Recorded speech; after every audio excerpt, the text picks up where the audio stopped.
Assalamualaikum warahmatullahi wabarakatuh. Halo sobat setia Fakta Kehidupan.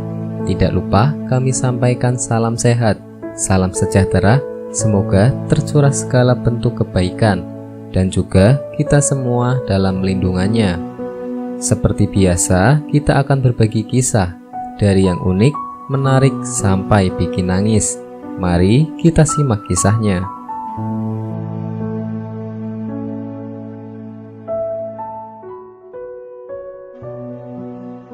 Kisah nyata, tendang ibu saat sholat. Lelaki ini berdiri dengan satu kaki hingga akhir hayatnya. Dan kami wasiatkan atau perintahkan kepada manusia agar berbuat baik kepada kedua ibu bapaknya. Ibunya mengandungnya dengan letih dan payah dan menyapihnya dalam 2 tahun. Bersyukurlah kepadaku dan kepada 2 orang ibu bapakmu. Hanya kepadakulah kembalimu. Quran Surah Luqman ayat 14. Demikianlah melalui firman-Nya telah Allah perintahkan kepada manusia untuk berbuat baik terhadap kedua orang tuanya, terutama ibu, sebab ia telah mengandung diiringi rasa letih dan payah selama 9 bulan lamanya, hingga tiba masa persalinan di mana seorang ibu berjuang rintih mempertaruhkan nyawa untuk melahirkan buah hatinya ke dunia. Menyadari besarnya pengorbanan dan jasa kasih ibu yang tak ternilai harganya itu, maka tidaklah patut bila kita sampai hati untuk berbuat durhaka kepadanya.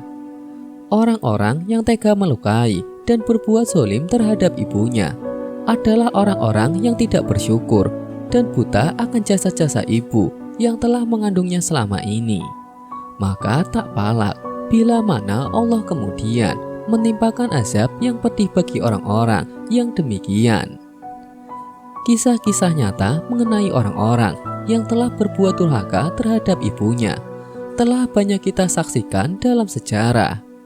Sejak zaman Rasulullah hingga zaman modern sekarang ini, umumnya mereka pada akhirnya tertimpa suatu kelangsaan yang menyedihkan. Itulah balasan yang Allah timpakan terhadap mereka. Seperti salah satu kisah yang terjadi di sebuah pinggiran kota Medan, Sumatera Utara berikut ini.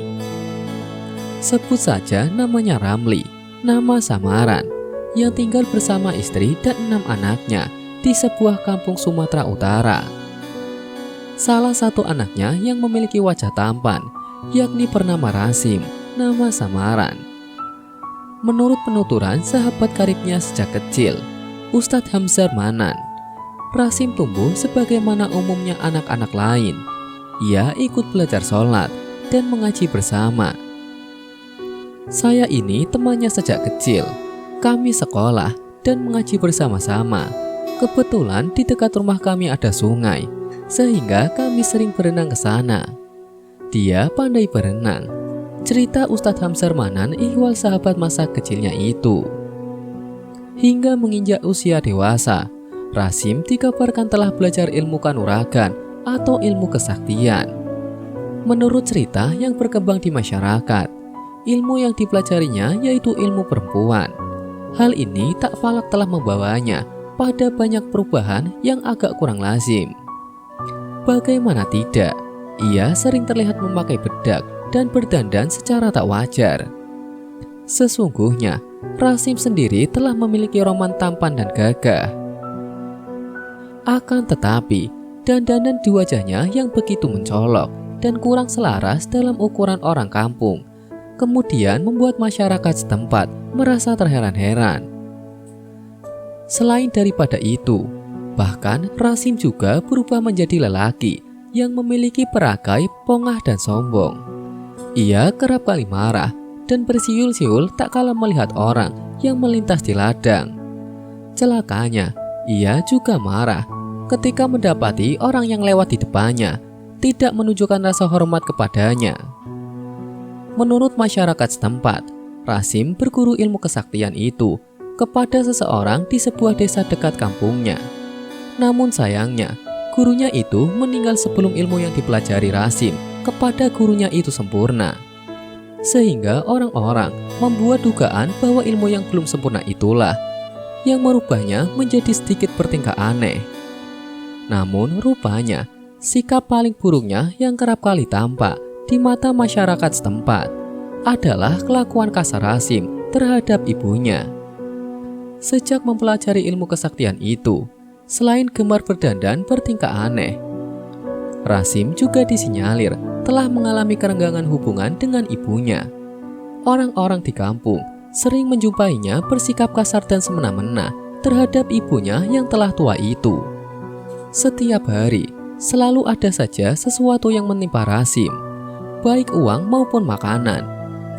Namun celakanya, bila perintahnya itu tidak terpenuhi, Rasim bisa marah-marah dan tidak mau tahu akan kondisi ibunya.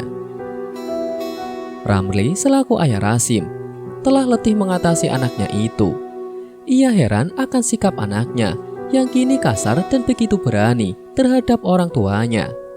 Tidak sekali dua kali, ia menasihati anaknya itu supaya tidak berbuat kasar lagi terhadap ibu dan saudara-saudaranya. Namun rupanya, petua itu tak sedikit pun digubrisnya. Malah Rasim semakin keras dan tak mau peduli. Bahkan ia mulai berani melawan ayahnya. Puncak kebejatan lelaku Rasim adalah tak kala ia nekat menendang ibunya yang sedang melaksanakan sholat. Entah yang melatar belakangi kenekatan lelaki durhaka itu. Namun menurut penuturan salah satu seorang warga, saat itu Rasim baru saja pulang dari suatu tempat. Karena rasa lapar yang bergejolak di perutnya, ia pun berjalan ke dapur untuk mencari sesuatu untuk dimakan. Namun ia tak mendapati suatu makanan apapun di dapur. Dengan diiringi rasa kesal dan marah, Rasim kemudian bergegas mencari ibunya. Hingga kemudian ia mendapati wanita itu sedang melaksanakan sholat. Tanpa pikir panjang, karena rasa kesal yang bermuncah, lelaki itu pun tega menendang ibunya dari belakang. Perempuan itu pun lantas tak berdaya. Ia tersungkur merintih kesakitan.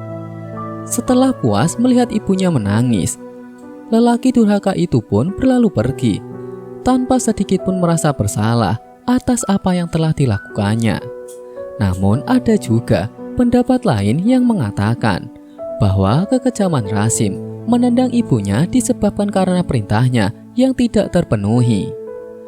Ada beberapa kali ia bersikap kasar terhadap ibunya. Bahkan pernah dilihat oleh mata adiknya sendiri. Emaknya lagi sholat di tujang. Adiknya lihat kadang-kadang kalau minta duit atau keinginannya tidak terpenuhi ia marah, ujar Ustadz Mansar Manan. Semenjak kejadian itu, kegajilan pun mulai muncul pada diri Rasim. Ia terlihat seolah-olah pikirannya telah kacau. Anehnya lagi, ia berubah menjadi pribadi yang malu dengan semua orang. Tiap kali hendak bertemu dengan seseorang, ia selalu berlari menghindar. Hingga pada suatu hari, ibunya pun meninggal dunia. Rasim semakin banyak murung dan melamun seperti kebingungan. Bahkan jikalau ada orang yang mendekat menyapa, Rasim tidak membalas sepatah kata pun, kecuali bungkam seraya melanjutkan pelamunannya.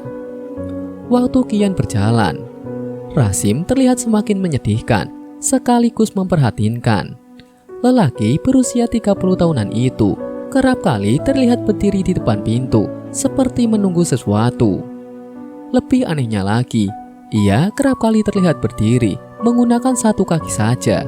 Sementara kaki lainnya ia angkat dan ia sandarkan ke kaki lain yang digunakannya untuk berdiri menopang seluruh badannya. Jika lelah, ia pun menopang tubuhnya menggunakan kaki sebelumnya yang ia sandarkan ke kaki penompangnya. Hal ini terus-menerus berlangsung secara bergantian, dari kaki kiri ke kaki kanan selama 15 tahun lamanya. Kadang-kadang ia mengantuk lalu terjatuh. Tapi ia segera berdiri lagi, tidak mau masuk ke dalam rumah. Selama sekitar 15 tahun, ia seperti itu terus, cerita Ustadz Mansar Manan. Warga setempat heran melihat tingkah laku Rasim. Tentu saja mereka mengaitkan apa yang menimpa Rasim dengan perbuatannya dahulu menendang ibunya yang sedang sholat. Mereka beranggapan bahwa kemungkinan Agaknya Rasim masih memiliki kedua kakinya yang utuh. Namun sejatinya Rasim hanya memiliki satu kaki saja. Sebab kedua kakinya itu tak bisa dipakaikan secara bersamaan, melainkan harus bergantian. Hingga lelaki itu pun hanya bisa berdiri menggunakan satu kaki. Mungkin inilah balasannya ditampakkan oleh Allah kepada lelaki durhaka itu. Demikianlah perilaku Rasim. Tiap hari selama bertahun-tahun, ia masih terpaku dengan satu kakinya di depan pintu. Ia sama sekali tak pernah beranjak dari tempat itu. Makan, minum, buang air, dan segala aktivitas lain pun ia lakukan di tempat yang sama. Akibatnya, kakinya pun membengkak. Melalui apa yang menimpa Rasim, mungkin barangkali Allah hendak menimpakan kepada kita akibat dan balasan yang diperoleh oleh orang-orang yang berbuat durhaka terhadap ibunya. Hal ini bukan lain supaya kita dapat memetik hikmah dan pelajaran yang patut dapat kita jadikan iktibar supaya tidak mengalami hal yang sama.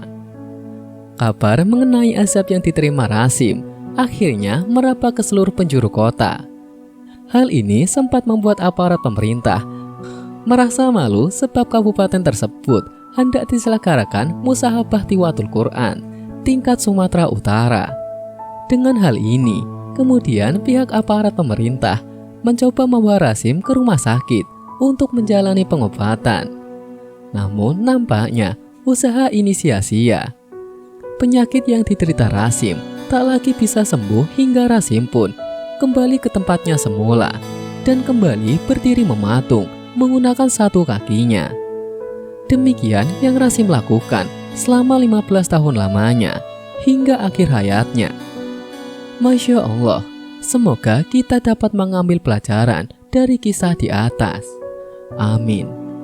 Sekian, wallahu a'lam bishawab.